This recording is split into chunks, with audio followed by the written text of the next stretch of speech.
Hello, uh, hello. My name is Sean Indra Tukio, and now I will be presenting about social cultural factor. This is the chapter 6 of Brown's book. Next slide, please. Okay, this is the point that I will be presenting today. The first is culture. The second one is stereotype or generalization. The third one is attitude. The fourth one is second culture equation. The fifth is social distance, teaching intercultural competence, language policy and politics, language thought and culture. And the last is culture in the language classroom. Okay, next slide, please. Okay, the first is culture.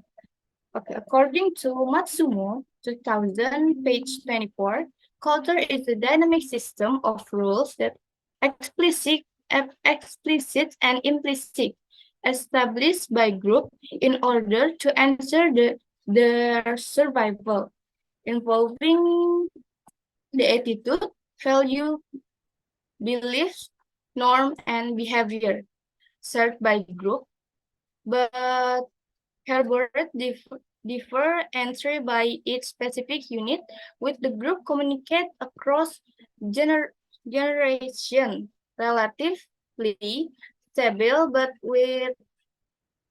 the potential the potential to change across time. Um, uh, Culture is a way of life. It is the context with which we exist, think, feel, and relate it to others. It, it is the glue that binds a group of people together. Next slide.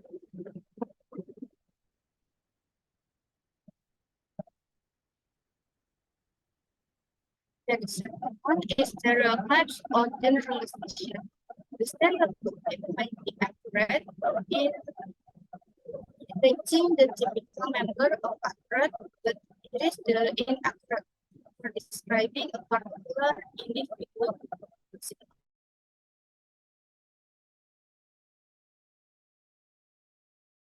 Because every percentage cannot be accurately predicted on the basis of an over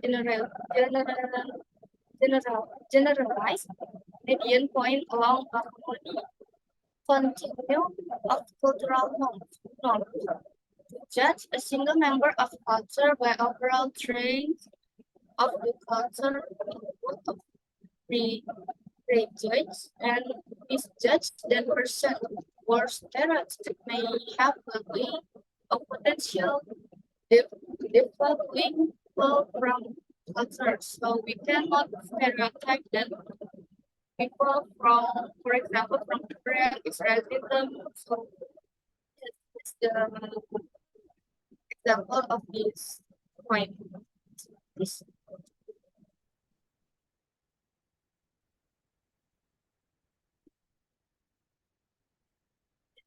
is it's like aspect of development of cognition of fact in human being develop in childhood and are the result of parent and peer.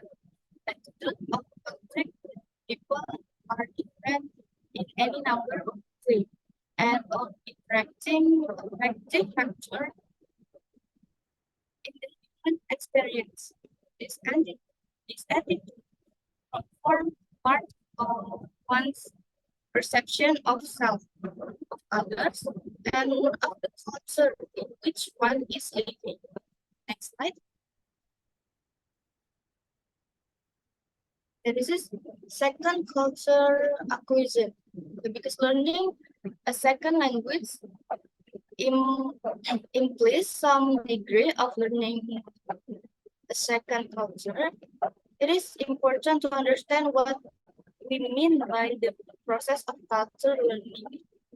So when we learn about language of a country, we must be learn about culture. It is better. Next slide. Okay, the next is social distance. Social distance refers to cognitive and affective proximity of two cultures that come into contact within an individual. Distance is officially used in a metaphorical sense of defi- defi- defi- similarity between two cultures on every superficial level of mind observed. Okay, next. It is teaching intercultural competence. Teaching intercultural competence involves acquiring instructions with the ability of interact effectively with students who come from different diverse linguistic, cultural, and social background. Um, Next slide.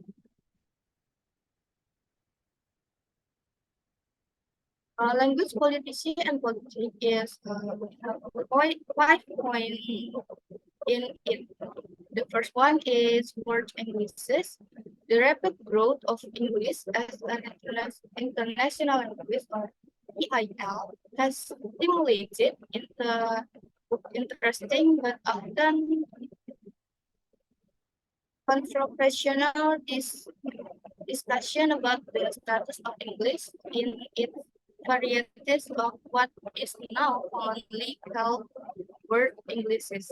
Okay, the next is ESL and EFL, English as second language and English as foreign language. English as second language with is English within a culture where English is a spoken native, and English as a foreign language is English in one native culture with the few immediately opportunities of use the language within environment of that culture. The next is linguistic imperialism.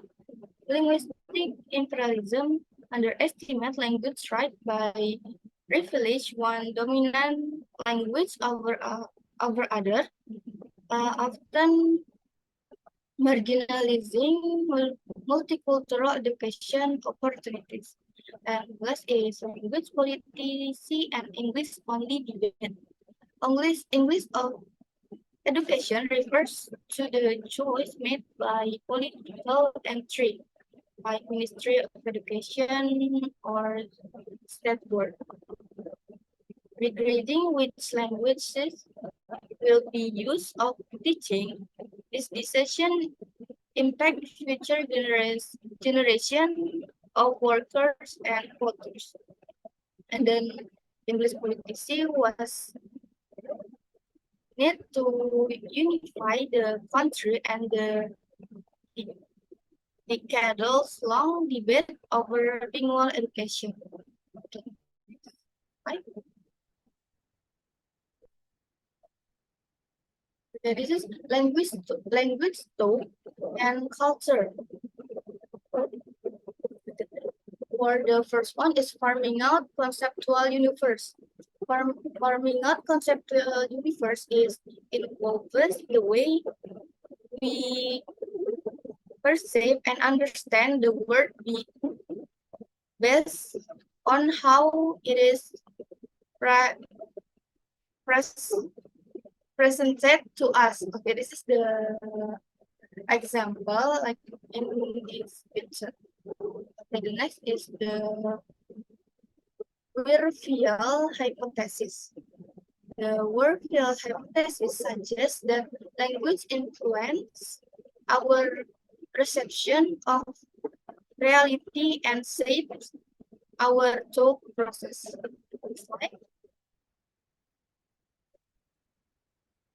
Then this is the last culture in the language classroom. Incorporating culture element into the language classroom and enriches student understanding and appreciation of the target language.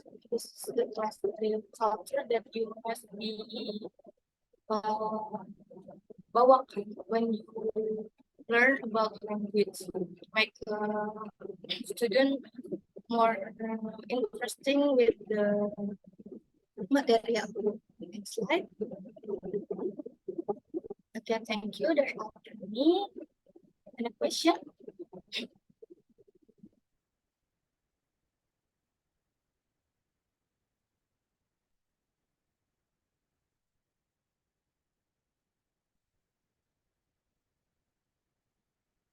Okay, I have one question. The question is, I want to ask what the culture. Do you think the culture still affects language learning very much? Since we know that in the modern society, people tend to live their own culture. Um, I think culture is still affected by language learning language. Even so, in this era, as some areas maybe have modernization, but culture is still like language learning because language isn't just a set of words. It it it reflect to culture, belief too, and custom and the way of thinking.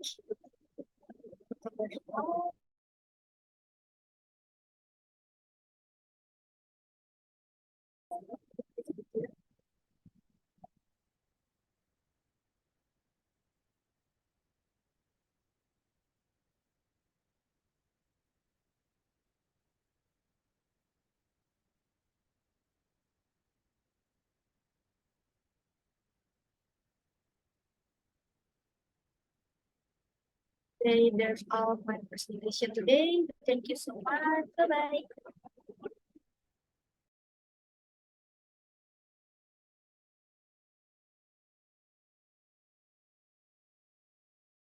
Assalamualaikum warahmatullahi wabarakatuh. My name is Rabani Jara Alfurdi, and today I want to presenting my material from Jeremy Harmer book, the chapter 1, The Changing World of English. Next slide, please.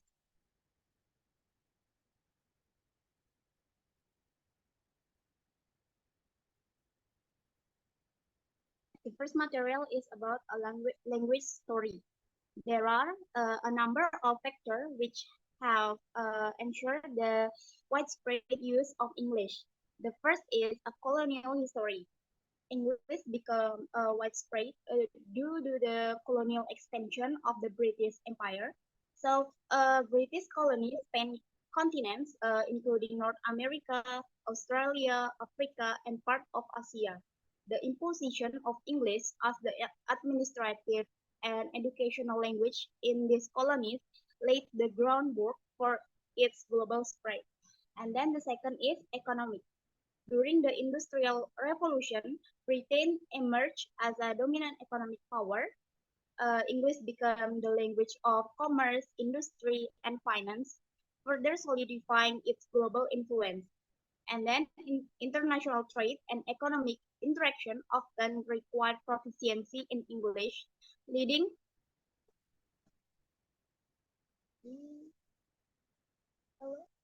excuse me,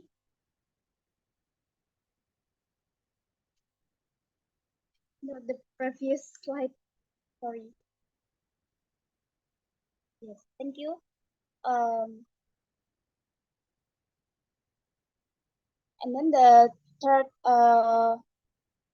factor is information exchange. The rise of British publishing, particularly during the 18th and 19th centuries, facilitate the dissemination of English language literature, newspaper, and academic works.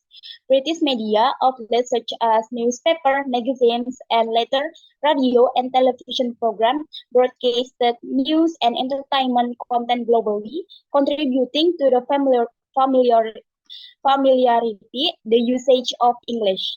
And then the next factor is travel. The growth of travel contributes significantly to the spread of English. Such, uh, English-speaking countries such as United States, the United Kingdom, Canada, and Australia uh, become popular destination for travelers and immigrants. The necessity for communication in English in this context further reinforced for its global importance. And then the next is popular culture. Uh, the global dominance of English language popular culture, including music, films, television show, and literature, has played a significant role for its widespread adoption. Hollywood films, British television series, and English language music have reached audience across the globe, influencing language trends and fostering an affinity for English. Next slide, please. In 1985, Kasru described the world of English in terms of three circles, that is, inner circle. The inner circles refers to countries where English is the native language and has an official status. These are primarily former British colonies or countries heavily influenced by British colonization. In these countries, English serves as the primary language of communication in all domains of life, including government, education, business, and media. And then the next is outer circles. The outer circles comprises country where English is not the native language, but has gained significant socio-cultural and institutional importance due to historical colonization or globalization. In the outer circle, English often serves as a second language or official language alongside indigenous language. It is used in education, administration, and various domains of public life. And then expanding circle. In the expanding circle, consists of countries where English is learned and used as a foreign language, primarily for international communication, education, business, and cultural exchange. And then in 2004, the emergence of global English caused Kashru to propose a new circle diagram where language affiliation and ethnicity is less important than a speaker proficiency. And the next slide, please. Then the next material is about EFL, ESOL, and ELF. Next slide. The first is EFL. EFL refers as a foreign language. It is to the teaching and learning of English in a country where English is not the primary language spoken by the majority of the population. EFL programs often emphasize language skill needed for academic or professional purposes, as well as for communication with speakers of English from different countries. And then ESL, or English as second language, refers to the teaching and learning of English in a country where English is the primary language spoken by the majority of the population. English EFL program focus on helping students develop English proficiency for everyday communication, academic pursuit, and integration into society. Next slide, please. And then ESOL, or English for speakers of other language, it's a term that encompasses both ESL and EFL.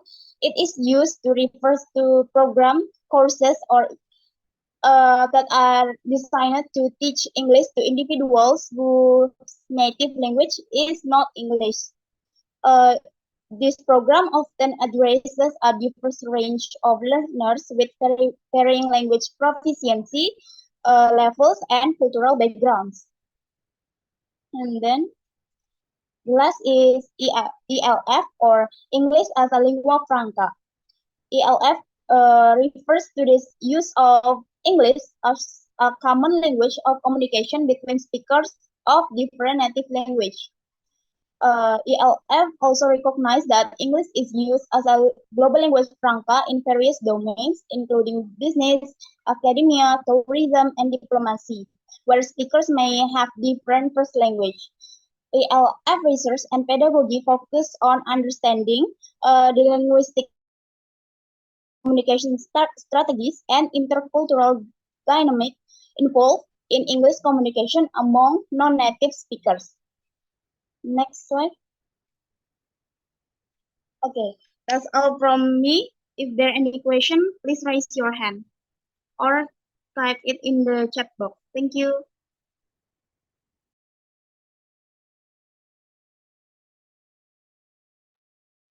Okay, excuse me.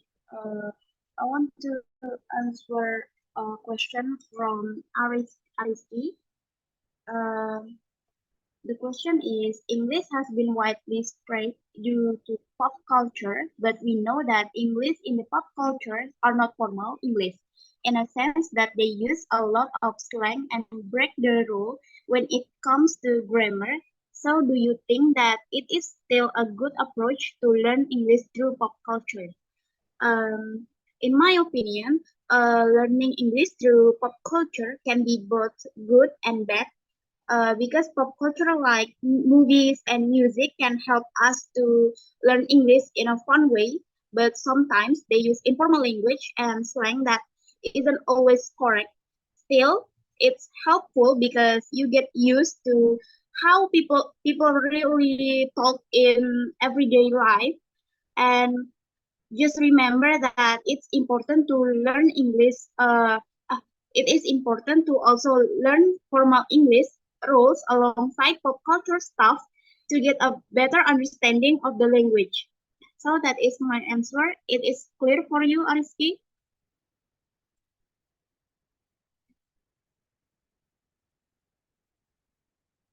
So that's all from my presentation. Assalamualaikum warahmatullahi wabarakatuh. Thank you.